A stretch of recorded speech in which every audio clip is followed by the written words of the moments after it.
Hey, good morning everybody. I've got some good news.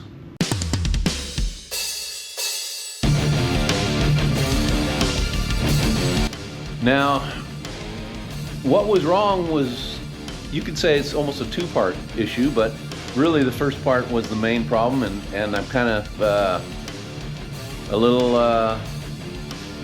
embarrassed about it, I guess you would, because I've always told people when you get your new parts, especially if they're electrical, to look really closely at them, make sure they're exactly how they should be. They've got, in electrical, make sure all the pins are where they're supposed to be. Make sure that when you push together the connector, they don't get pushed out or bent or whatever. Or if the factory put it together, make sure that it's put together right. I found a problem on a fan recently in a video. You might have seen that, where the electrical plug, when they plugged it into the housing, they'd pushed one of the terminals back into the housing. So, with that in mind, we'll go under the dash here and I'll show you where my problem was. At least part of the problem. And then we'll get to the other part. Under the dash, get a light on here. Hopefully you can see this plug right here. This one has a bunch of loose wires hanging out of it. I think they even call it the loose wire plug or something like that. But that's where I found my problem.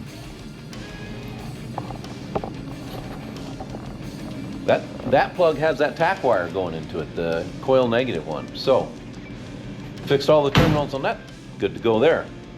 Then what else? Well, the tech had said that my Petronics distributor would not work with the system. They've had problems with them.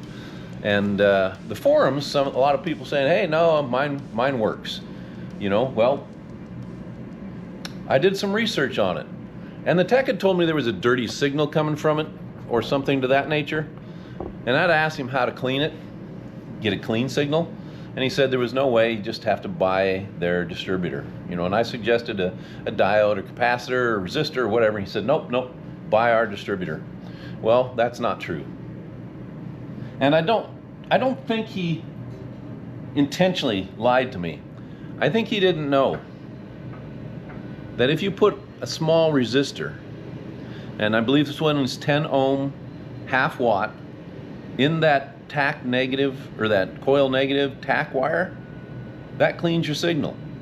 And what I mean by that is a tack needs a square wave signal, and that's what a point system does, or a magnetic trigger. It sends an electrical signal that turns on and then turns off. And electrically it looks like an on and an off section. On, off, on, off. And that has to be a crisp signal. Well, if you have a multiple spark unit, sometimes that signal is not very crisp because you're getting multiple zaps out of the coil, right?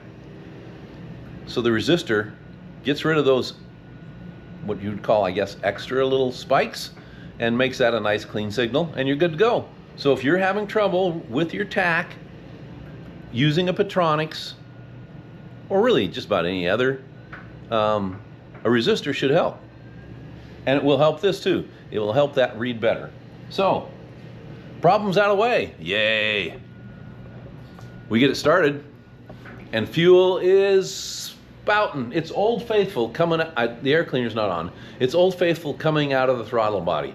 So it wouldn't keep running, you know, it'd fire and then flood, just horribly. I turned the key and then ran out here to see, and it's just spraying everywhere, filling up the throttle body with fuel. And I only have my pressure set at 50 psi. So I did it a couple of times, 3 or 4 times, you know, turning my pressure down, and it quit doing it at about 43 pounds. And that's what their book says is the minimum pressure you should run is 43. So there was something going on there, and I don't think it was pressure related. What I really think happened was, I think those injectors, when they opened for their first time, they stuck open. And that was the fountain of fuel I was getting. And after the third or fourth time that I was playing with it, trying to adjust pressure, the injector started working. Because it's not an injector problem. I've turned the pressure back up a bit. But I guess the long and the short of that little story is that your fuel pressure should be the same as what's in the software. And the software said it should be 58. And you see that, you can see that in the computer software. So I raised my fuel pressure back up. I actually have it set, I think, at 50 right now, and I changed it in the software to 50 as well. So they're both set at 50. But that's the point. Set your fuel pressure and the software pressure, which is your injector pressure, at the same number. And it should run better. And maybe you'll experience the stuck injectors on your first start, maybe you won't. But hopefully cycling it a little bit will lubricate them and they'll work fine. The other issues is, cold start is horrible. It starts and dies, and starts and dies, and starts and dies, and I'm working on that. I'm making it better. And then there is also no acceleration if you come down fast. It just kills it. And you'll see that here in a little bit. So we'll climb in there and actually show that to you. And so yeah, let's get in the truck and figure it out.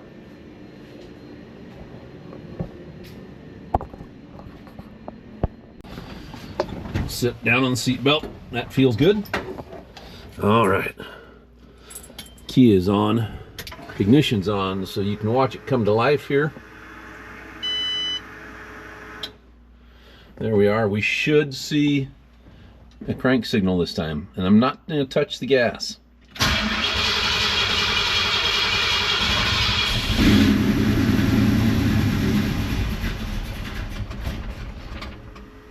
Well, she fired. She didn't keep running, but firing up is a good thing.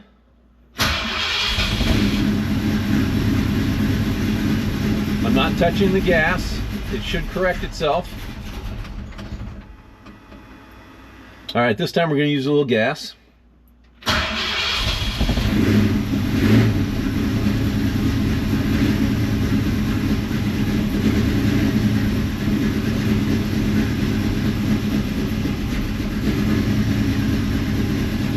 Here you can see our IAC is wide open again, but it's trying to pick up the idle speed. It actually should be around 11 to 1200 RPM at this point with it cold. I'm blipping the throttle to keep it running. But the Aces should be doing this itself.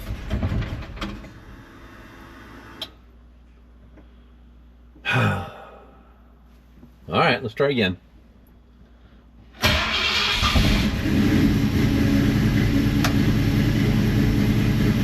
I just switched fuel pumps. That was a click you heard, or fuel tanks. The other one's a little low.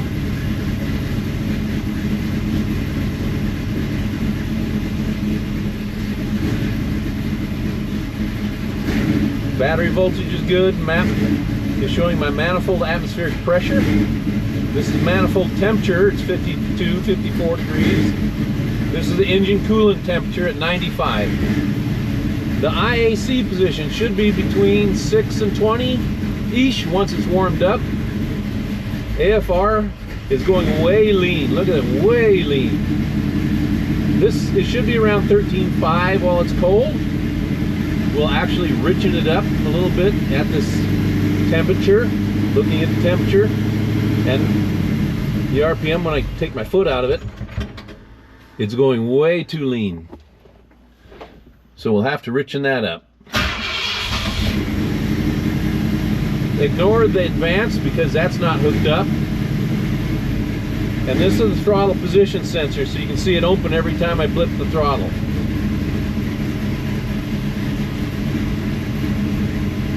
Still way too lean.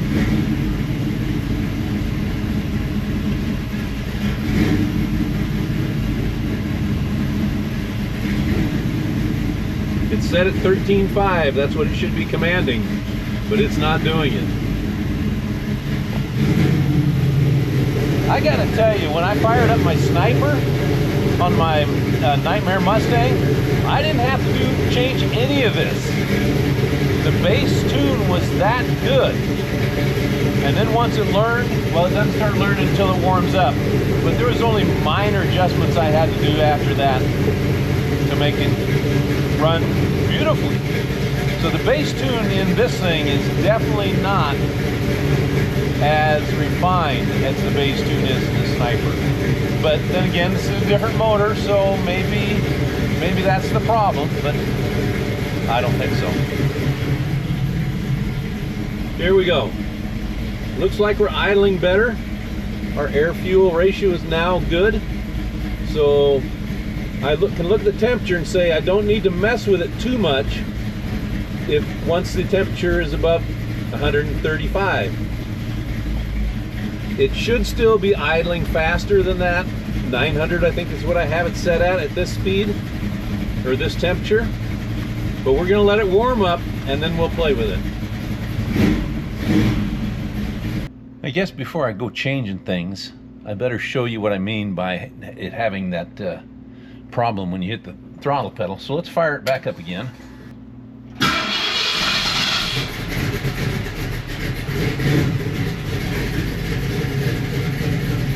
Okay, the engine is warmed up. My temperature gauge right here quit working on me today. I wouldn't advise the Intellitronics dash. Lots of little issues so far. But if I come into the throttle easy, you can hear it rev up pretty good, right? But if you come into it quick, totally dead until I take my foot off. It would just die if I left my foot on it. There it is, dead.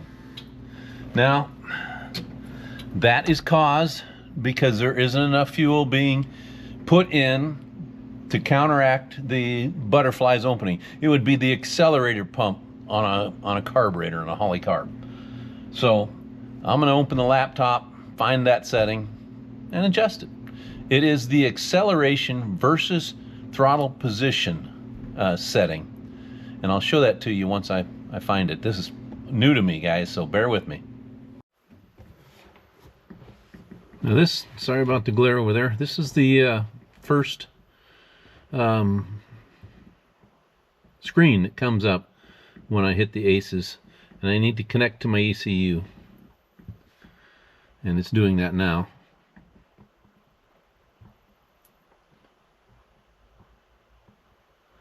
It's uploading the calibration data and it's connected successfully.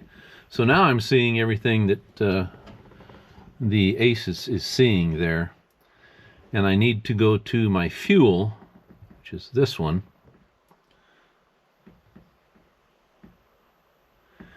and I need to find my acceleration versus TPS setting, and that should be somewhere over here.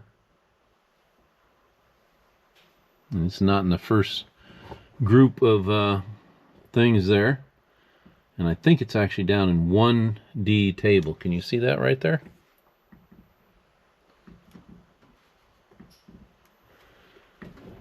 Here we got acceleration correction versus TPS. So we'll click on that. Nope, we got the wrong one. One above it. There we go. Now we can see this is how much it's pumping in versus the throttle position setting. And right now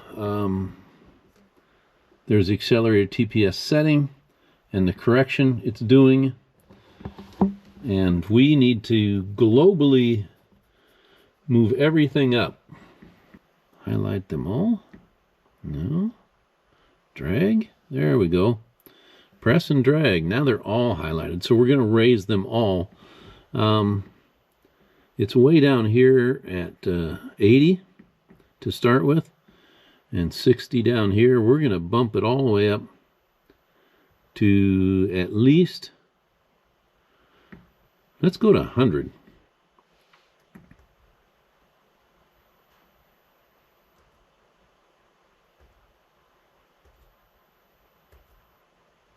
Well, just bumping the values, that took it to 102. So we're going to say there, and we're going to fire it back. We're going to load it into the ECU, which I believe is that one. That's upload would be that one, or over here, I believe. I think we can do it in either place. Let's try. Let's see what that does. Oh, that just brought things back down. All right, let's go back where we were.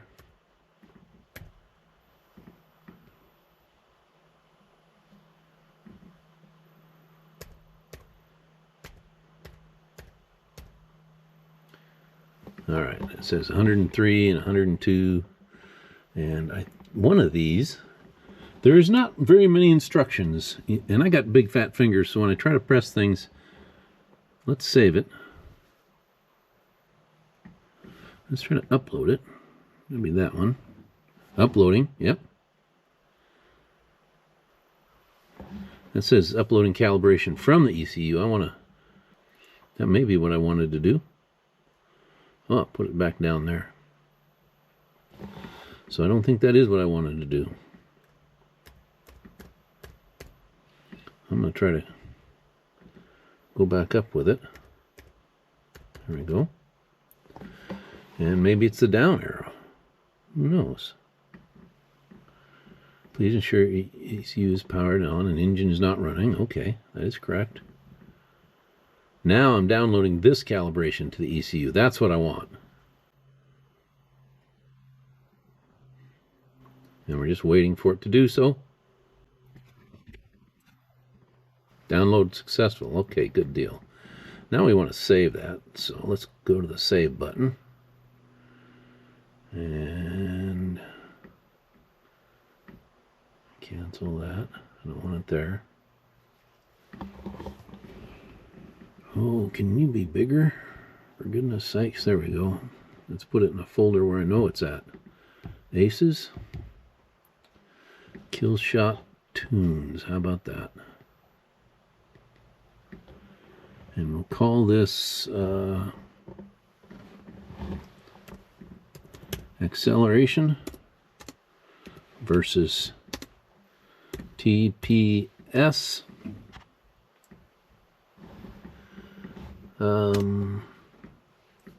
103 first try.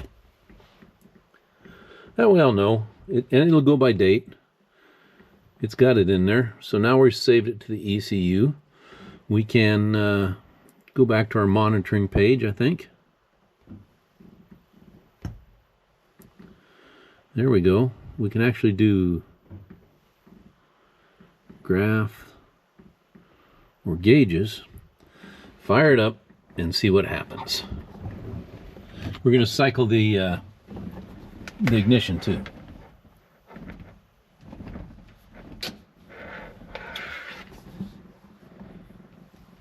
And we're going to wait 5 seconds. Everything's back on.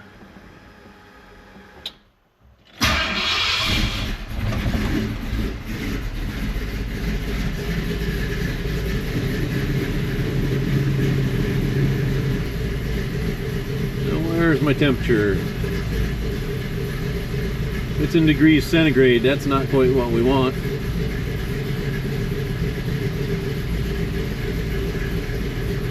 We'll have to change that. We want it to read in Fahrenheit, or I'm not going to be able to read the dang thing.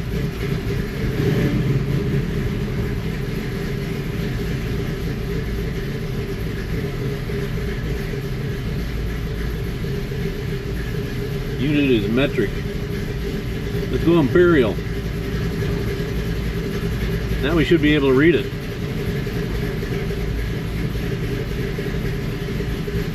Yeah, Fahrenheit. All right. Says our engine temperature is 169. We should supposed to be idling it at 850 there. Up and down, up and down.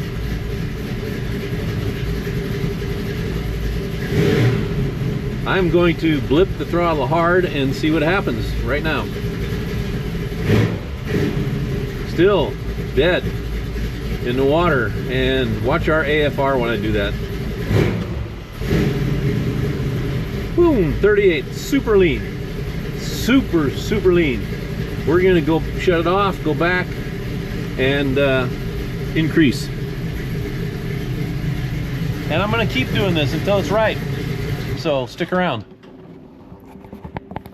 Well, I've been playing around with the fuel table and trying to get that right so I can get the acceleration versus TPS right. And I just think I need to drive it around and let the thing learn some more. Let it figure itself out for a while. Because boy, it's a lot different program software than I'm used to. So we're gonna let the Aces do its thing for a while. We're gonna drive this thing around. And once we get it figured out, I think she'll run all right. But the install is in, it's working. I've tucked most of the wires under the dash. Bring you around here so you can see. From down here you can kind of see them. That's the temporary cable for the handheld, which is up there, which will disappear once everything's working right. So that wire will be out of the way. Most of it's tucked up under there. The changes that will come is I'm not using the timing control on it yet. I figured get the fuel right, one thing at a time, then get the timing control going. That'll take a different distributor. We need a magnetic distributor to do that. And that is coming.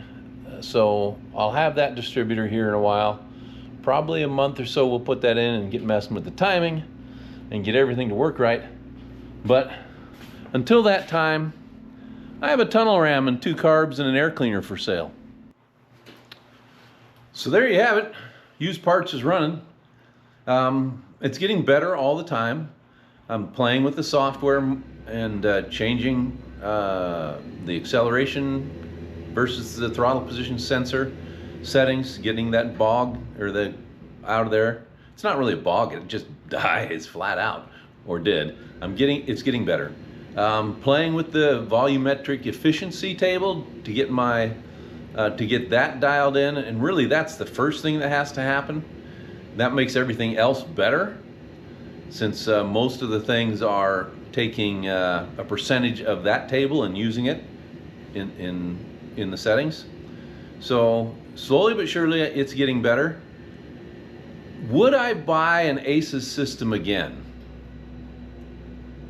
You know, maybe in a couple of years. Right now, they're not there yet. The tune that comes with this system should be good enough that you can start your car and drive it. And it's not there, not even close, at least on my system. Now maybe the newer system is better, I don't know. I do know that the sniper system I have right now, it started and ran from day one. I took it out and drove it. As soon as I fired it up, I took it out and drove it. And it worked. Of course, it needed a little adjustment, not like this, but a little bit, a very little bit. Everything else is working great. Could it be tuned and be better? Yeah, sure, but so can this. But that's paying for a professional tuner, and then you take away the savings, because obviously the sniper is more than the Aces. Let's be real. But if I have to spend $400 on a tuner, then it's not cheaper. It's the same for an unproven product, really. I don't like how big it is. I couldn't put my stock air cleaner on it. I couldn't put a drop air cleaner on it. I had to get a spacer to raise the air cleaner up, so keep that in mind. The sniper and the Phytech, which I've done a Phytech too, and that one also drove better than this does, right on the initial hit. And they fit air cleaners. You can put your air cleaner on them. This, if you have any sort of drop air cleaner, it's not going to work. So yeah, I think the company will improve. I think hopefully their tech people will improve, and it might be a great product someday. And it is a great product. I mean, the product itself doesn't seem to have any issues other than it's big, the body itself. So probably if you got one of their LS systems with injection, port injection instead of a throttle body, maybe that's better. But their software is nowhere close to what I think it should be. And the manual also, like, it doesn't tell you what fuel pressure you're supposed to run. It just says this is the minimum. Yeah, it doesn't tell you to match it to what's in your software, so your injector pulse and timing is all correct. There's a lot of stuff missing that will only improve with time. So yeah, maybe in a couple of years. But if I had to do another one right now, I gotta say, between the 3 systems I've worked with, I'd go to the sniper in a heartbeat. But they work, no matter what. You can get them to run. And that's the fun of it, you getting out there and working on your stuff. So go to it, guys and gals. See you later.